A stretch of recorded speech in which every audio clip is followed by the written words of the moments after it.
On en vient à la politique et parmi les compétences de la région, il y a les transports et notamment les dessertes aéroportuaires. Aujourd'hui, la situation géographique de notre région, proche de Paris, réduit considérablement les possibilités. Alors comment se positionnent les aéroports du centre Val-de-Loire? Quel choix stratégique? Le sujet est sensible. Bonsoir Charles Fournier.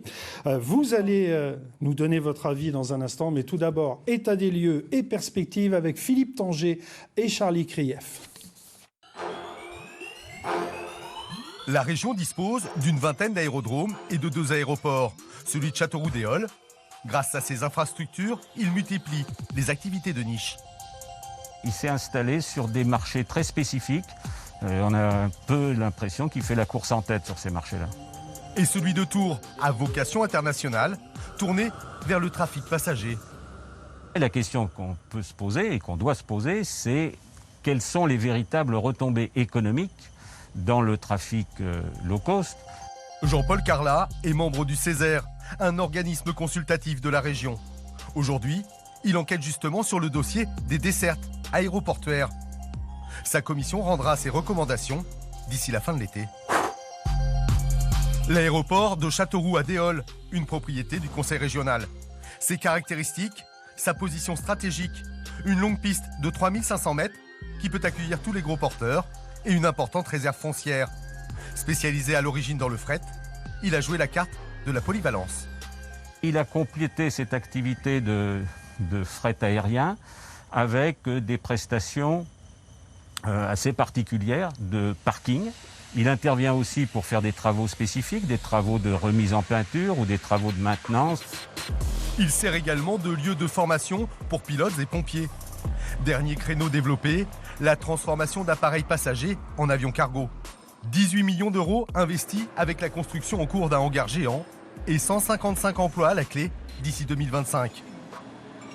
Son environnement reste favorable avec un réseau autoroutier et ferroviaire, mais il doit faire face à une concurrence directe, celle de l'aéroport de Vatry dans la Marne. Sans liaison régulière, Orléans, Bourges et les autres demeurent des aérodromes. Ils se cantonnent à l'aviation de loisirs ou d'affaires, un secteur là encore affecté par la crise sanitaire et le développement du tout numérique.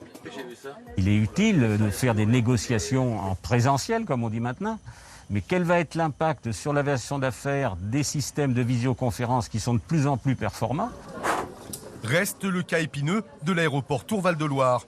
Près de 190 000 vols voyageurs en 2019, un chiffre quasiment doublé en 10 ans. Mais coincé entre Paris et Nantes, des infrastructures sous perfusion. Chaque année, 3 millions d'euros versés conjointement par la région, le département et Tours Métropole.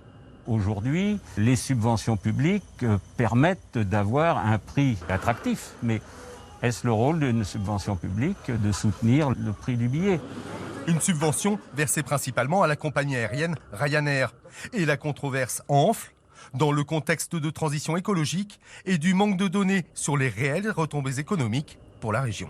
Il y a certainement un besoin de transparence sur les montages financiers qui sont pas forcément bien compris de la part de tout le monde. Et le Césaire a vraiment l'intention de venir rencontrer les équipes sur l'aéroport et les élus qui sont en charge. Autre dimension, l'aspect social. Là encore, le profil de la compagnie aérienne est en cause. Question d'éthique et de cohérence. Est-ce que l'entreprise qui au final va recevoir ces fonds, elle a la même orientation sociale d'amélioration de conditions de travail et de garantie d'emploi pour les salariés? Est-ce que c'est le même objectif? On peut en douter. Dernier paramètre en date, la fermeture de la base aérienne militaire 705. Une autre composante à prendre en compte dans ce dossier particulièrement complexe. Avec le départ de l'armée, il va falloir reprendre des activités qui étaient assurées par l'armée. Et c'est une charge supplémentaire qu'il va falloir assumer. Une solution à explorer, la réduction sensible des plus de 300 hectares à charge. Demeure cette question de légitimité. La région Centre-Val-de-Loire peut-elle encore disposer à l'avenir de 2 aéroports? Bonsoir Charles Fournier, merci d'avoir accepté l'invitation.